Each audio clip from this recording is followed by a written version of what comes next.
Now, from New Orleans' most watched news, Fox 8 Local First starts now.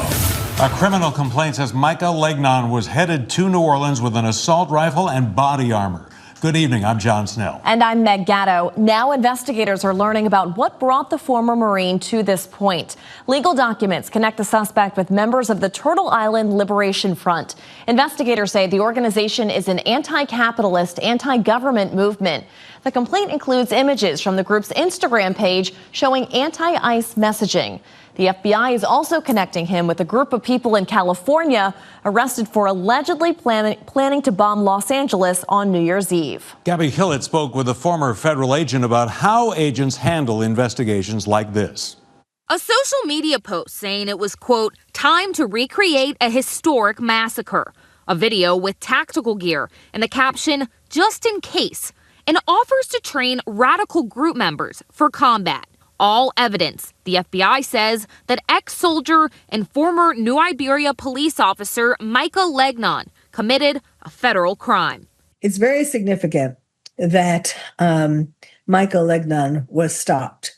People may think, oh, well, that's just one guy. And, he had some rifles at home and some ammunition, but it was no big deal. It is a big deal. Federal agents say Legnon is part of a self-described radical faction of a group called the Turtle Island Liberation Front.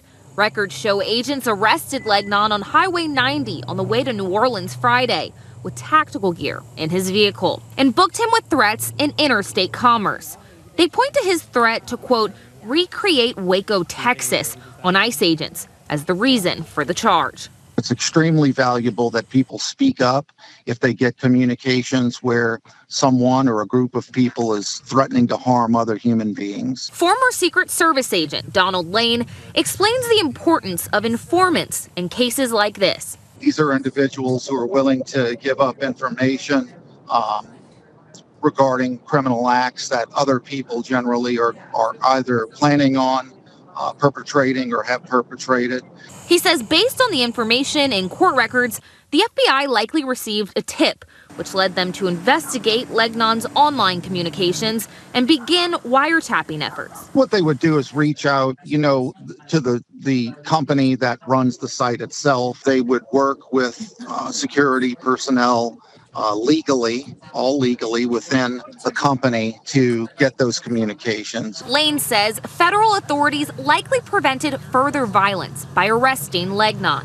When you start referencing extremely violent activities that have happened, the intimation there is that you're going to create the same type of bodily harm and death to the entity or persons that you're referring to. Dr. Carol Lieberman is a forensic psychiatrist who studied terrorism since 9/11. She says social media contributes to terror. People who are like-minded are able to get together on the internet and sort of goad each other, into thinking that an attack is a great idea. Legnon is held at the Iberia Parish Jail. It's unclear when he will appear in federal court. Meg.